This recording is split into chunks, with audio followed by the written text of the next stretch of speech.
سلامة طعنا هبلي كوراتن فتواتن تقاتلتي مدف سابوين تايمس كم زفلت قدم منستر دكتور أبي أحمد أبز حز وانا أبي بيت مخري توكلت حزبي قريبو كابت أبلات بيت مخري نزغر بلو زرلو سف حزب لهتو من لاش اندحابي يركبه من سمم معنت بريتوريا مستقراي مزلو وطرات تحيزو سف حزب لا أهزرارا بستبخاله مبرهي بلو انتهي بلا كم زسعبنا بخم كابلو ايه لايك كومنت شير سبسكرايب مقبر ايت زنقوم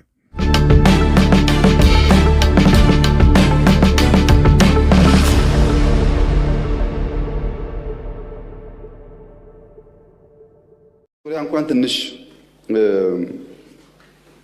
ግራ እያጋባኝ መጥቷል ራሱ ቃሉ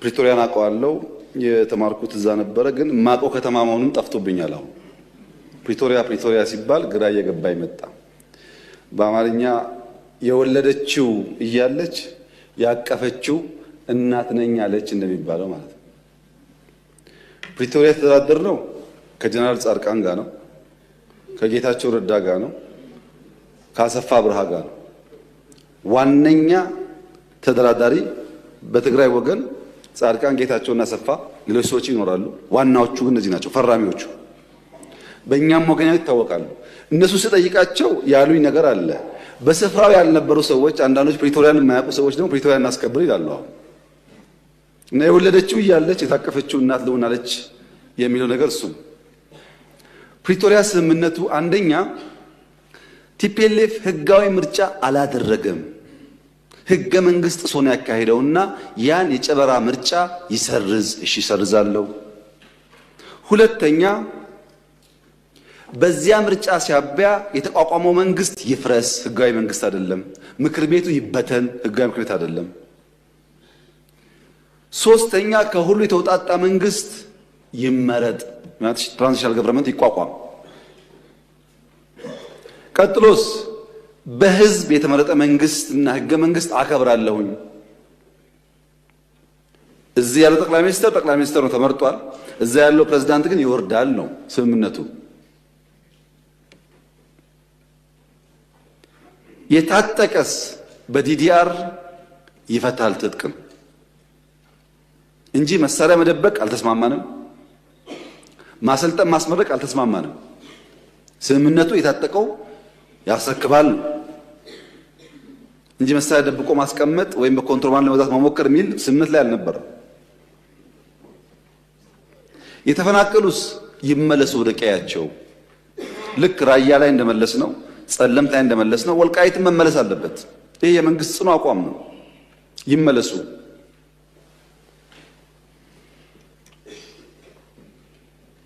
የውጭ ጉዳይ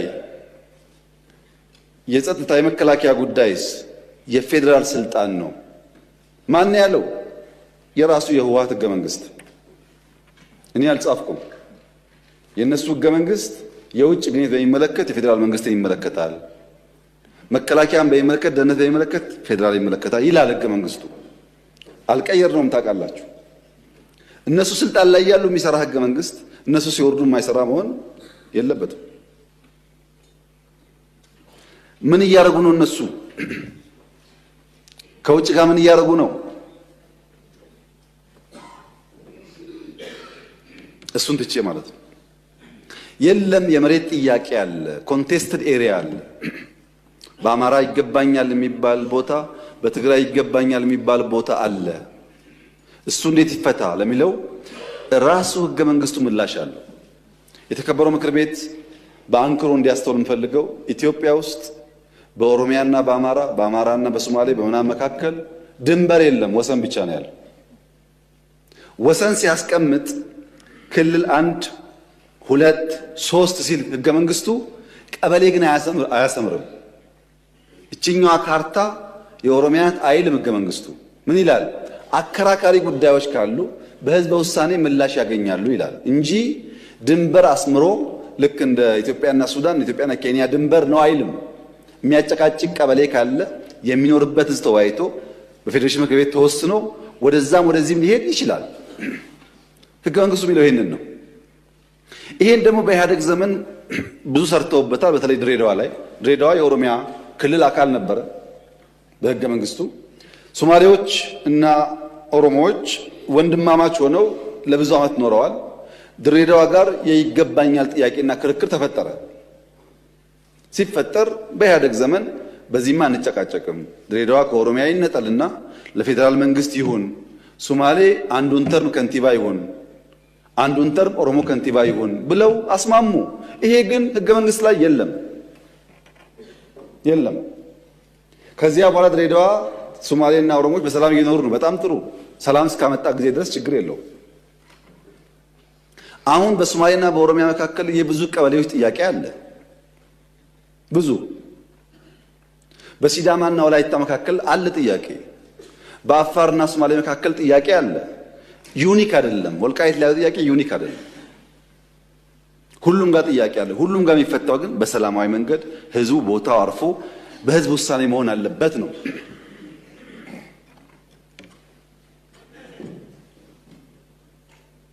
ህዝቡን ሆልድ አድርገው ይዘው አይመለስም ብለው የሚፈጥሩት ቀውስ ህዝቡ ላይ ችግር ከማምጣቱም በላይ ይሄንን ጥያቄ ራሱ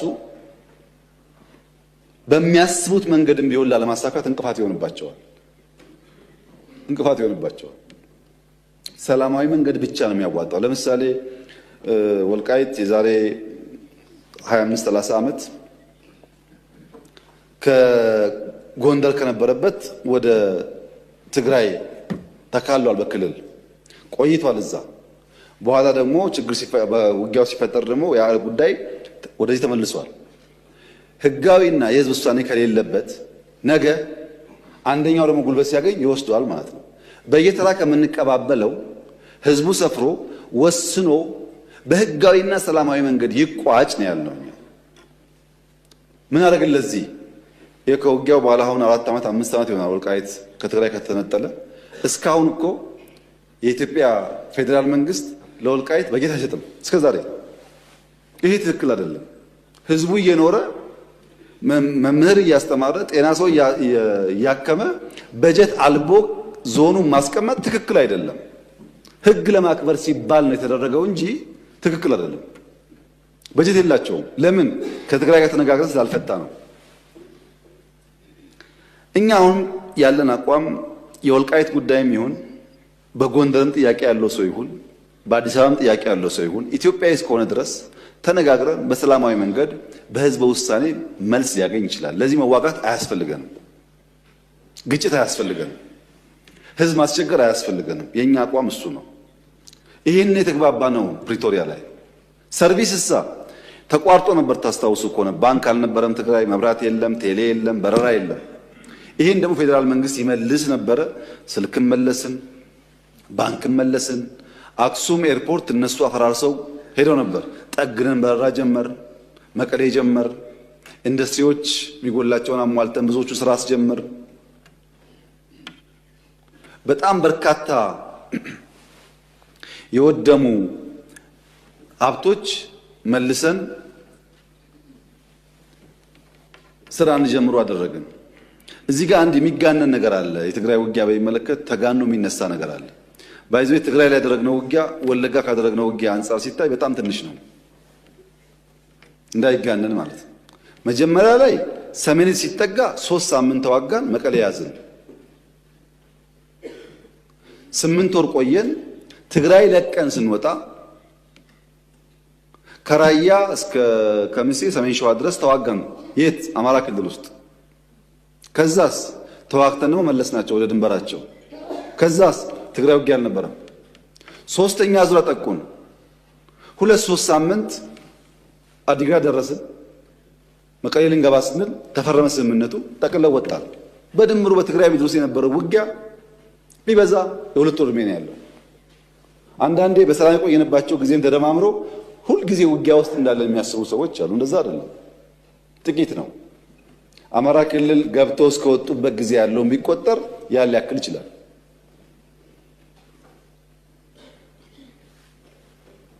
መንግስት በሚመለከት ስምምነቱ ከሁሉ ፓርቲዎች ይውጣጣ ነው። እኛ ምን አለ አንፈልግም፣ ብልጽግና አይፈልግም።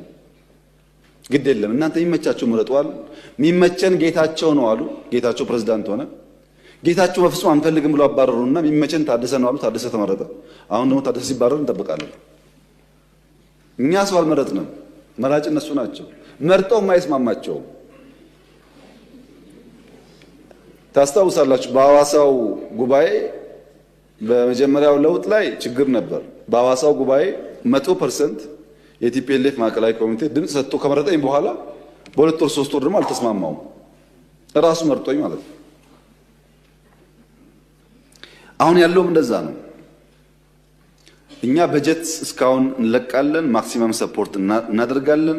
የተበላሸ በአቅም ጠግነናል። የኛ ፍላጎት ትግራይ ክልል ተጨማሪ ውጊያ አያስፈልግም። ዓላማ የለውም። ትግራይ የሚደረግ ውጊያ ዓላማ የለውም። ዓላማ የለው ውጊያ ደግሞ የተሳካ ይሁን ያልተሳካ ማረጋገጫ የለውም። የሆነ ግብ ለማሳካት ካልሆነ በስተቀር ዝም ብሎ ሰው ህይወቱን አይከፍልም። ጥቅም የለውም ትግራይ የሚደረግ ውጊያ እና ሰላም ያስፈልጋል። የጥይት ድምፅ ሞት አያስፈልግም። እኛ እንደው ከአማጺ ጋር መነጋገር ልምዶ አለን። ቅድም እንደገለጽኩት ተወያይተናል። ቲፒኤልኤፍም በሰከነ መንገድ አንደኛ ምርጫ ቦርድን አክብሮ ህገ መንግስት አክብሮ ትክክለኛ ጉባኤ አድርጎ ህጋዊ ፓርቲ መሆን የሚጠበቅበት ከባድ ነገር እኮ አይደለም። ምርጫ ቦርድ መጋበዝ፣ አሰራሩን መከተል፣ ጉባኤ ማካሄድ፣ ምርጫ መሳተፍ፣ ካሸነፈስ መንግስት መሆን። ግን ለመወዳደር ለምርጫ ዝግጁ ካልተኮነ አስቸጋሪ ይሆናልና በዚያ ሳይድ ያለኝ ምክር እኔ ውጊያ ይበቃናል፣ አያስፈልገንም። ግድ የላችሁ ብትዋጉም አታሸንፉ፣ አይታችሁታል፣ ጥቅም የለውም። ግን ውጊያ አያስፈልገንም። ተባብረን አገር እናልማ ነው። ለምን ጉልበት ይዞ ያልወጣውን ተራራ ከዘራ ይዞ አይወጣውም ይባላል። በጉልበት ዘመን ያልሆነውን ዛሬ አይሳካም። ኢትስ ቱ ሌት ባይ ዘ ዌይ የኢትዮጵያን መንግስት በኃይል ኢትስ ቱ ሌት አይቻልም። አለፈ። ያኔ ተሞከረ፣ አልሆነም፣ አለፈ። ካሁን በኋላ ሰላም ብቻ ነው። እንደ አባይ ሺህ ዓመት ሸለቆ ሲጓዝ ይኖራል እንጂ አንድም ቀን መንግስት በኃይል መጣል አይቻልም። ለዚህም የትግራይ እናት የምትፈልገውን ሰላም ማምጣት መሯቸዋል። እነሱ ልጆቻቸውን ገብረው በቃን ብለዋል። ለነሱ ሰላም በእኛ በኩል ዝግጁ ነን። በዚያ ሳይድም ዝግጁ መሆን ያስፈልጋል። በቅርቡ ሰምታችሁ ከሆነ ወታደሮች ደሞዝ ጭማሪ በሚል ትንሽ ችግር ገጥሞ ነበር ትግራይ ውስጥ። ትግራይ ያሉ የታጠቁ ኃይሎች በዲዲአር በህጋዊ መንገድ ቢወጡ ለራሳቸውም ለቤተሰባቸውም ለሀገርም ይጠቅማል። ወጣቶች ናቸው፣ ጉልበት አላቸው፣ ማቋቋም ይቻላል። እነሱ ዲዲአር ፕሮሰስ ውስጥ እንዳያልፉ አድርጎ በመያዝ በደሞዝ መጨቃጨቅ አስፈላጊ አይደለም። ትግራይ የምንልከው በጀት በሙሉ የሚውለው ለወታደሮች ነው። ይህ ትግራይን እየጎዳ ነው ያለው። በነገራችን ላይ አሁን ለምሳሌ ጅጅጋ በጣም ከፍተኛ ለውጥ አለ። በኮሪደር አይታችኋል። ከሶማሌ ክልል ገቢ በከፍተኛ ደረጃ የትግራይ ክልል ገቢ ይበልጣል። ባለፈው ዓመት የትግራይ ይበልጣል። ከጅጅጋ ገቢ መቀሌ 6-7 እጥፍ ይበልጣል ገቢው። ገቢ ተሰብስቦ ከሶማሌ ክልል በላይ ከዚህ ተመድቦ እንዴት መቀሌ ውስጥ 1 ኪሎ ሜትር 2 ኪሎ ሜትር ኮሪደር አይሰራም? ይበልጣል ገቢያቸው። በፋክት ያለው እናንተ ማየት ትችላላችሁ። ወደ ልማት ካልተኬደ ሁልጊዜ ውጊያና ግጭት ጠቃሚ አይደለም። ቅድም እንዳነሳሁት 30 ዓመት ስልጣን ላይ ባሉበት ጊዜ የትግራይ ህዝብ ትናንሽ 50 መቶ ግድብ ቢገደብለት ኖሮ ከራሱ አልፎ ሌላ ይመግብ ነበር። ስልጣን ተይዞም አልተሰራም፣ አሁንም አልተሰራም። ህዝቡን ይቸገራል እና እንደዛ እንዳይሆን በተቻለ መጠን ወደ ሰላም ወደ ንግግር ገብቶ የህዝቡን ችግር መፍታት ያስፈልጋል። በዘንድሮ ክረምት እርሻ ለማየት በድሮን ትግራይ በስፋት እንበር ነበር እና በጣም የሚገርም ነው። ማሳ ያለው ውሃ ዝናብ ነው የምታዩት ከፍተኛ ስለነበረ ከፍተኛ እርሻ ይታያል። በንጽጽር በኢሜጅ የወሰድናቸው መረጃዎች የሚያሳዩት በትግራይ የተሻለ ምርት እንዳለ ነው። እኛ የምንፈልገው ያ ምርት በሰላማዊ መንገድ ተሰብስቦ ወደ ገበያ እንዲውል አርሶ አደር እንዲጠቀምና ከልመና እስረኝነት እንዲገላገል። ህዝቡን የልመና እስረኛ ማድረግ ጠቃሚ ስላልሆነ ከልመና እስረኝነት ወጥቶ ወደ መሻሻል ህይወቱ እንዲገባ መስራት የምንፈልገው እና ትግራይ ውስጥ የውጊያ ዓላማ ፌዴራል መንግስት የለውም፣ አንፈልግም።